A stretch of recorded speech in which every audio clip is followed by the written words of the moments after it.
Bonjour à tous les chroniqueurs et bienvenue dans cet épisode un peu spécial qui traitera du Brexit. Un événement fort et historique qui fait toujours débat, que ce soit au Royaume-Uni ou dans l'Union Européenne. Tout le monde savait que ce référendum aurait des conséquences au moins symboliques pour les pays membres comme pour le Royaume-Uni. C'est un sujet vraiment très vaste de conséquences en fait, des conséquences économiques, des conséquences politiques, géopolitiques et sociales. C'est pourquoi j'ai demandé à d'autres personnes de participer à la vidéo pour que chacun puisse donner un avis sur le sujet. Sujet qui est à la fois très vaste et très complexe, mais on va faire en sorte d'aller à l'essentiel et de comprendre la situation. Au passage, j'aurai quelques annonces à vous faire en fin de vidéo, donc ne partez pas tout de suite. Allez, c'est parti. La structure, la conjoncture qui sont propres à l'Angleterre diffèrent profondément de celles des continentaux. On ne peut pas dire qu'elle soit actuellement résolue. Est-ce qu'elle le sera un jour? Seule, évidemment, l'Angleterre peut répondre. Déjà, première conséquence immédiate, juste après le Brexit, la bourse de Londres s'est effondrée, mais surtout le livre sterling a été fortement dévalué. Si cela n'aura que peu de conséquences, il est important de montrer que le Brexit inquiète le monde de la finance. Faut pas oublier que l'Union Européenne, c'est avant tout une union économique. Et le Royaume-Uni est d'ailleurs rentré pour ça dans l'Union Européenne. Si elle a rejoint la CE en 1973, ce n'était pas pour construire une Europe politique. C'était pour avoir un partenaire commercial important et rien de plus. J'ai aussi été surpris de voir il n'y a pas longtemps que énormément de Britanniques demandaient un deuxième référendum.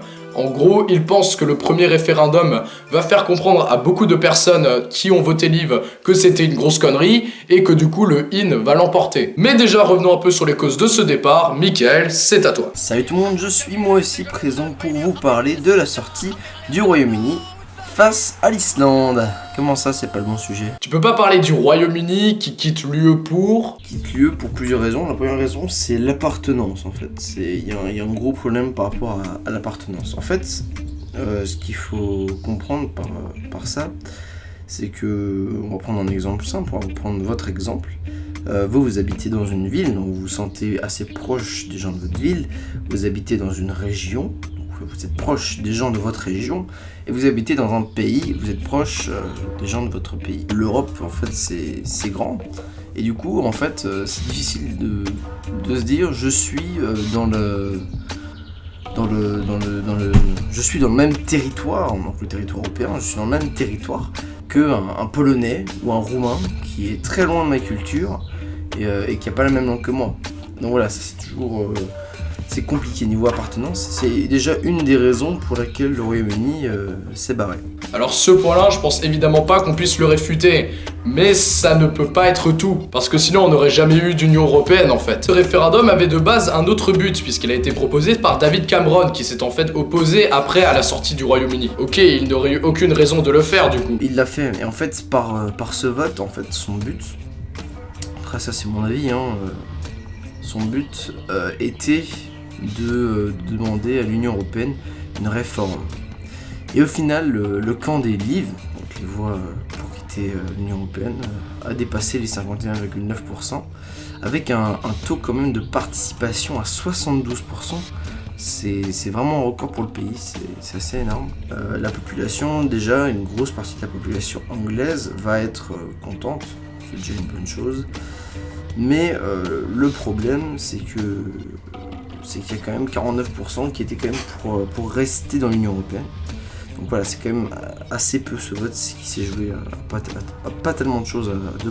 Le Royaume-Uni n'a pas arrêté de vouloir renégocier les traités. Il n'a jamais accepté l'euro, s'il était rentré en Union Européenne, c'était uniquement pour l'aspect économique et pas du tout politique, et maintenant le pays se tire. Il semble en fait que le Royaume-Uni soit trop incompatible pour devenir européenne comme on le souhaiterait. Contrairement à ce qu'on pourrait penser, c'est quand même un pays qui a une histoire assez éloignée de ce qu'a vécu le reste du continent. Cependant, aujourd'hui, on va rentrer dans le cœur du sujet en se demandant quelles sont les conséquences de ce Brexit à l'intérieur du Royaume-Uni et pour l'Union Européenne. Après qu'ils aient passé plus de 43 ans dans l'Union, qu'est-ce que ça va changer en fait? Végarou, notre deuxième invité, a son avis sur la question. Ma foi, je ne suis pas sûr que ce soit autre chose qu'un bras de fer anglo-anglais.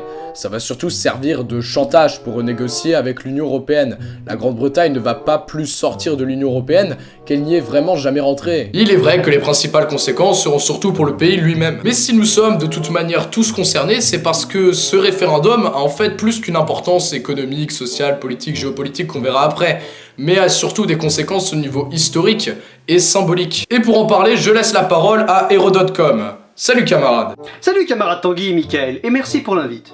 Attention, sachant que je ne me considère même pas historien, je ne vais pas m'improviser économiste, sociologue, politologue, ethnologue ou autre. Je donne juste mon avis au vu de ce que je connais historiquement et de mes propres intuitions. Signé, moi. Avec une voix badass. Alors, j'ai toujours grandi et vécu dans le culte de l'Union Européenne et de sa perpétuelle expansion depuis sa création. Le grand jeu, quand j'étais gosse, consistant à se demander quel serait le prochain pays à entrer dans l'Union. Et voilà que nos amis les Brits se font la malle, ou que nos amis les mâles se font les Brits, je ne sais pas trop.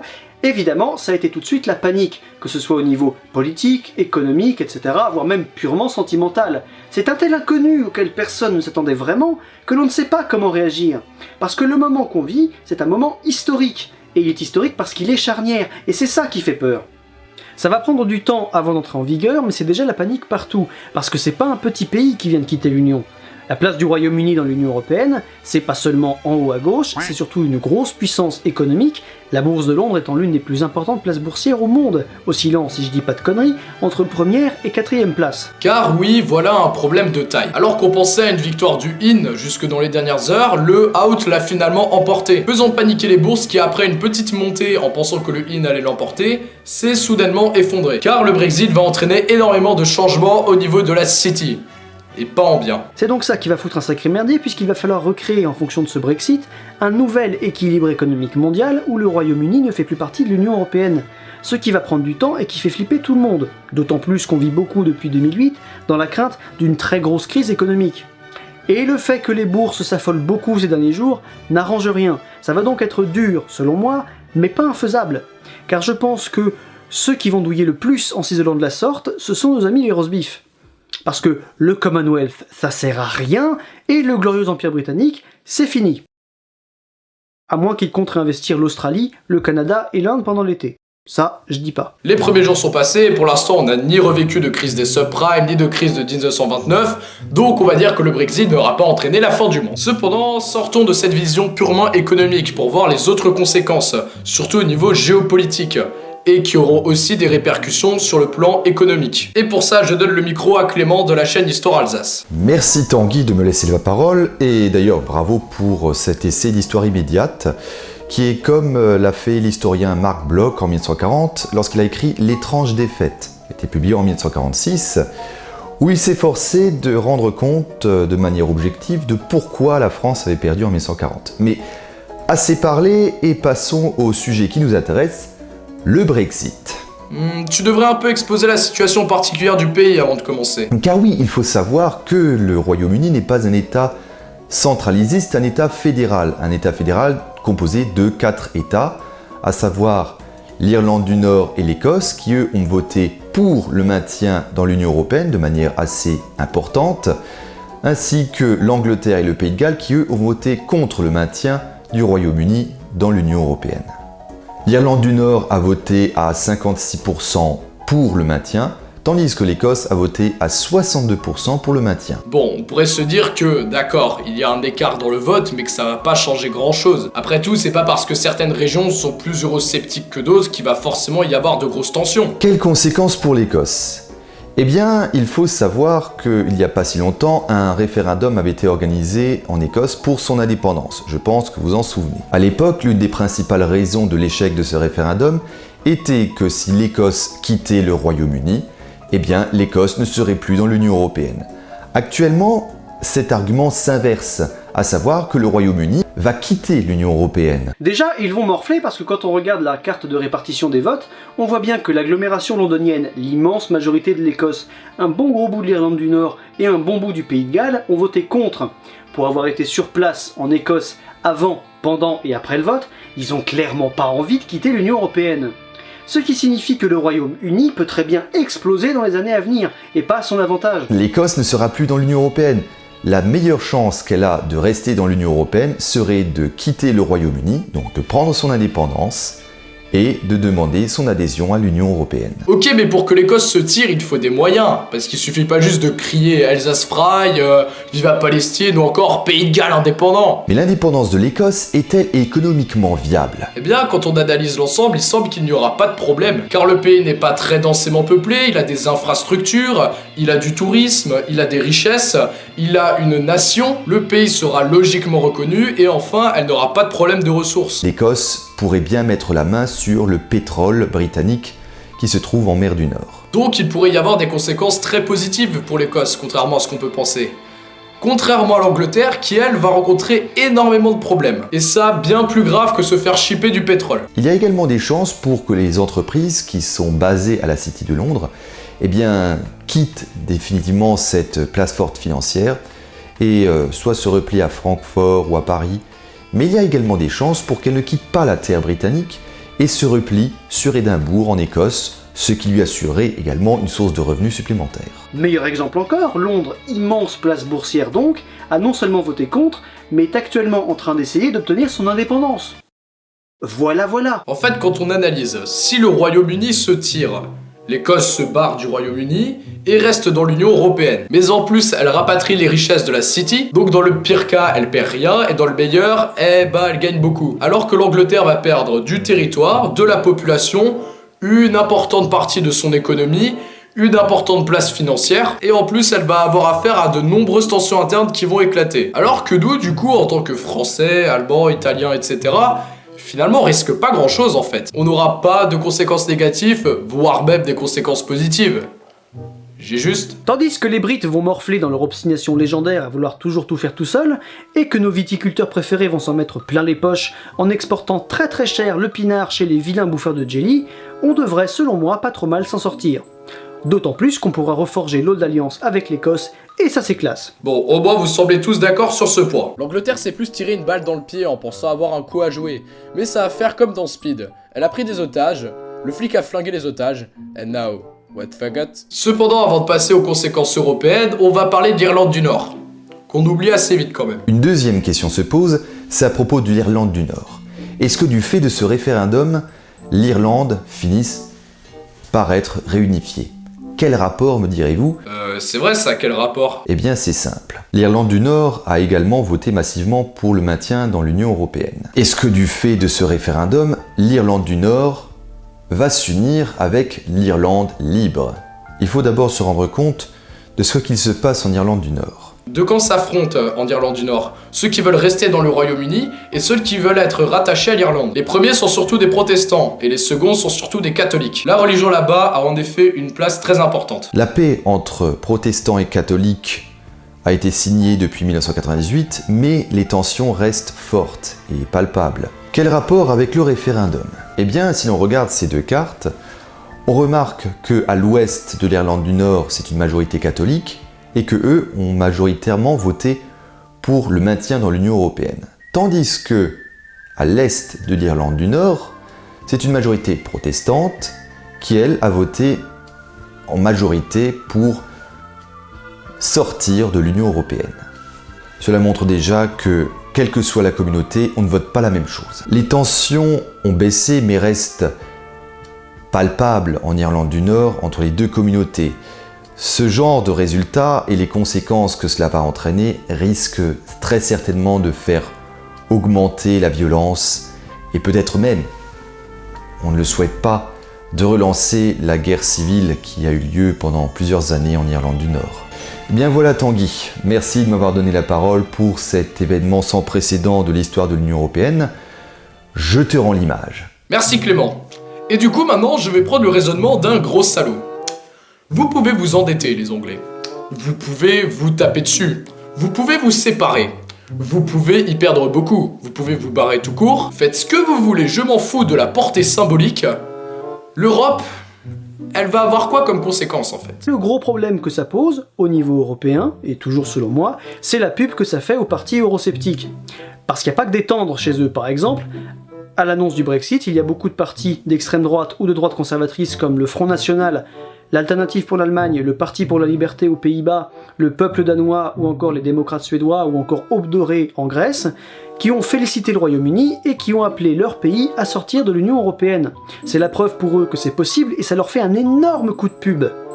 Sauf que ça arrive peu de temps avant de grosses élections au niveau européen. Par exemple en Espagne, le 26 juin 2016, ou encore en France au printemps 2017, en Allemagne en automne 2017, ou aux Pays-Bas en 2017 également. Effectivement, il suffit de voir l'élection qui a eu lieu en Autriche il y a pas longtemps entre un candidat écolo et un candidat d'extrême droite. 50,35% de voix pour Van der Bellen, le candidat écolo après le second tour. Donc un résultat pas très cool pour l'Europe, car si le candidat écolo l'a remporté, mine de rien, 49% de ceux qui sont allés se déplacer pour voter ont voté pour un candidat d'extrême droite. La crise des migrants qui remet en question l'espace Schengen et donc un point important de l'Union européenne a été un argument autant en Autriche que lors du Brexit. Car remettre en cause la libre circulation des personnes est un danger assez important pour l'Union européenne. Et ça a d'ailleurs été un argument phare du Brexit, se barrer pour mieux contrôler ses frontières. Et donc indirectement remettre en question toutes les avancées politiques que l'on a eues. Ce résultat du Brexit va donc enthousiasmer tous les gens qui étaient favorables à un retrait de l'Union européenne, que ce soit en France ou dans d'autres pays. Et on pourra s'attendre à d'autres référendums, aux Pays-Bas par exemple. Mais en fait, regardons les choses sous un autre angle. Tu parlais, cher camarade, des élections qui vont bientôt avoir lieu,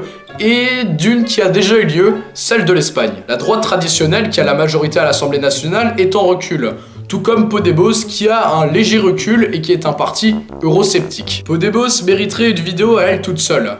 Cependant, je vais me concentrer sur l'aspect européen. Le parti est certes eurosceptique, mais pas dans le sens qu'on pourrait penser. Être eurosceptique, c'est pas forcément vouloir quitter l'Union européenne. Dans le cas de Podemos et de beaucoup d'autres partis eurosceptiques, le but est de réformer l'Union européenne. Et en Espagne, il n'y a pas de gros parti qui veut quitter l'Europe, contrairement à d'autres pays. En fait, au Royaume-Uni, il y avait surtout deux gros camps qui s'affrontaient. Les europhobes qui, eux, ne voulaient absolument pas entendre parler de l'Union européenne et voulaient dégager, et les eurosceptiques qui occupaient le camp des in et qui, du coup, eux, voulaient se servir de ce référendum pour pouvoir modifier le rapport du Royaume-Uni avec l'Union européenne. Désolé David Cameron, ça a foiré. Télécrion nous explique d'ailleurs bien cette différence entre eurosceptique et europhobe. Bon, moi j'y comprends pas grand chose ceci dit. J'ai bien l'impression que les médias français en parlent en mal. C'est la crise, c'est pas bien, patati patata. Alors s'il faut en parler, autant essayer de dire l'inverse de ce que tout le monde pense et réfléchir sur le pourquoi du Brexit. Déjà, mettre les points sur les i et dire qu'être contre l'Union européenne ne veut pas forcément dire être europhobe, et être en faveur ne signifie pas forcément être europhile. Quand on voit que l'Union européenne c'est surtout une union économique un peu influencée par des lobbies et tout le tralala, ben on peut se demander si elle est vraiment europhile. Après, je ne doute pas que la majorité des pro-Brexit sont sûrement des conservateurs. Les sondages ont montré que c'est surtout les vieux qui sont pro-Brexit et les anglais non londoniens, donc ni écossais, nord-irlandais. Mais ne faisons pas l'amalgame anti-UE, nationaliste, anti-internationaliste. C'est donc selon moi là qu'est le danger si on ne veut pas que chacun sombre dans un isolationnisme qui peut s'avérer néfaste en laissant la porte ouverte aux extrémistes de tout poil. Donc si les grands dirigeants européens pouvaient prévoir un truc un petit peu classe et un petit peu solennel pour redonner confiance en l'Union européenne, eh ben ce serait bien. Parce que certes l'Union européenne n'est pas au mieux de sa forme. Elle est pleine de problèmes, d'incompétences, de corruption, elle n'est pas toujours efficace, elle n'est pas toujours adaptée, et je ne la défends absolument pas. Mais entre ça, où se taper plein de petits pays isolés, dirigés par des leaders radicaux, extrêmes, xénophobes, incompétents, rétrogrades, conservateurs, voire même carrément belliqueux, comme c'est potentiellement la tendance mondiale avec des mecs comme Donald Trump aux États-Unis, eh ben je préfère largement une Europe unie et pleine de défauts, même si je sais que ça ne propose aucune solution aux problèmes actuels de l'Union européenne. C'était l'avis du mec qui sert à rien. C'est bon, maintenant tu peux y aller, allez salut. En fait le Brexit, il pourrait être super cool pour l'Europe, comme super pas cool. Et en plus ça varie de ce que toi tu penses de l'Europe. Si tu es dans l'Union européenne et que tu tiens à ta thune, ne t'en fais pas, la sortie du Royaume-Uni n'aura pas de conséquences négatives, voire même des conséquences positives. Contrairement au Royaume-Uni qui va énormément morfler sur ce point. Il faut comprendre qu'il n'y avait aucune raison économique à sortir de l'Union européenne. Le problème c'est que autant le Royaume-Uni ne sera plus vraiment très uni, ne s'appellera sûrement plus le Royaume-Uni en fait, mais en plus sur le plan idéologique cela remet énormément de choses en question. Des choses que l'on a construites depuis plus de 60 ans. Durant plus d'un demi-siècle, la CK, puis la CE et enfin l'UE se sont efforcés de maintenir la paix en donnant des liaisons commerciales entre les différents pays pour pouvoir qu'il n'y ait aucune raison de se taper dessus. Car on n'a pas construit l'Europe comme l'OMC, on l'a construit pour pouvoir garantir la paix surtout. La sortie du Royaume-Uni de l'Union européenne remet tout ça en cause. Et même si je pense qu'on n'aura absolument pas de problème d'un point de vue militaire avec le Royaume-Uni, ça reste nos alliés, ça peut pousser des pays à vouloir se faire la balle, mais des pays qui vont pouvoir entraîner des conséquences assez graves au niveau géopolitique et militaire. Aujourd'hui, l'Europe est malade, et le retrait du Royaume-Uni en fait, n'est que l'accomplissement de toutes les merdes qui se sont passées ces dernières années. Mais son retrait pourrait très bien devenir quelque chose de bénéfique. Et aujourd'hui, on doit profiter de ce revers pour pouvoir se concentrer sur la suite, sur ce que va devenir l'Europe après, pour en faire quelque chose de mieux. Car la politique des États, qui va à contresens de la politique de l'Union Européenne, bloque tout le système. Et quand le système est bloqué, il faut le changer. Donc au lieu de choisir entre quitter l'Europe ou rester dedans, on devrait penser à l'alternative. C'est-à-dire à changer l'Europe en bien. Mais la changer depuis la base, car comme le disait Hérodote, l'UE a plein de défauts, mais des défauts qui pourraient très bien être résolus de manière plus démocratique. Contrairement à la vision Union Européenne d'aujourd'hui, qui est plus celle des lobbies, celle des dirigeants politiques qui ne disent pas tout, mais surtout d'un intérêt des citoyens pour l'Union Européenne quasiment absent. On essaie de nous intégrer cette histoire dans le crâne au lycée, et je pense que cela ne doit pas être pour rien. Et finalement, quand il réfléchit ce Brexit, il va réattirer l'intérêt pour l'Europe, pour le meilleur ou pour le pire. Et donc peut-être qu'on pourra voir le Brexit autrement qu'une catastrophe ou qu'une renaissance, mais plus comme un tournant majeur de l'histoire dont il faut se saisir pour pouvoir avoir l'opportunité d'en sortir grandi.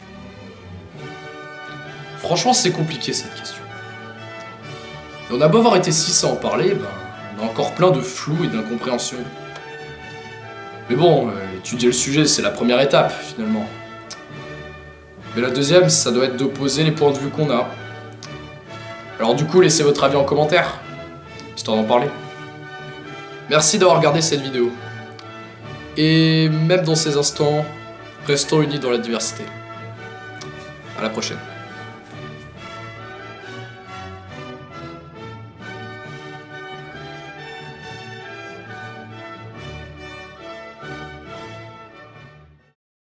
Voilà, c'est la fin de cette vidéo très spéciale pour moi, très spéciale sur plusieurs points importants. Déjà, c'est ma première vidéo dans Histoire d'en parler qui traite d'un sujet d'actualité.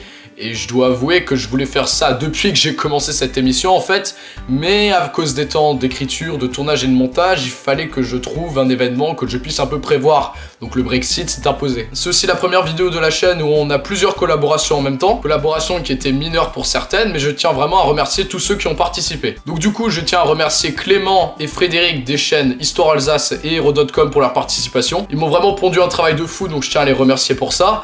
Et d'ailleurs, j'ai pas pu tout mettre en vidéo parce que sinon elle aurait fait 40 minutes. Je suis très content d'avoir pu faire cette collaboration avec eux. Merci aussi à Télécrayon et Vegarou pour avoir participé de manière éphémère. Tu me diras, si vous m'aviez aussi envoyé des extraits entre 5 et 7 minutes, je pense que la vidéo aurait fait 40 minutes. Donc un poil trop long. Et merci Mickaël d'avoir bien voulu participer malgré le fait que tu étais malade. Et fatigué. Avec un problème de caméra. C'est triste. Bref, merci à vous 5. Allez voir leur chaîne dans la description, ils font vraiment un taf de ouf. Vous pouvez aller vous abonner après avoir vu quelques vidéos si les sujets vous intéressent. En tout cas, allez voir car c'est des valeurs sûres. Et au passage, merci Clément pour les 2 drapeaux de la vidéo. Même si celui-là semble un petit peu plus petit. D'ailleurs, il me dit quelque chose ce drapeau. Dernière info, je suis parti en vacances du 4 au 16 juillet dans le sud. Du coup, je vais bosser sur énormément de vidéos qui n'ont rien à voir avec la chaîne. Désolé. Mais de son côté, Mickaël pourra continuer les montages et il m'a d'ailleurs proposé un petit concept sur lequel il pourrait travailler durant ces 2 semaines. Et de plus, il se peut que j'ai une connexion Wi-Fi, je n'aurai normalement pas de temps pour faire des montages, mais au moins je pourrai répondre à vos messages si vous m'en envoyez, donc on ne sera pas non plus totalement absent. Et en rentrant le 16, j'aurai une semaine pour bosser à mort sur des écritures, des tournages et des montages. Au passage, le 16 c'est mon anniversaire, donc je me dois d'être à fond pour vous la semaine suivante. Allez, bonnes vacances pour ceux qui partent et bonne chance pour ceux qui restent. N'oubliez pas de partager la vidéo, ça nous aide beaucoup.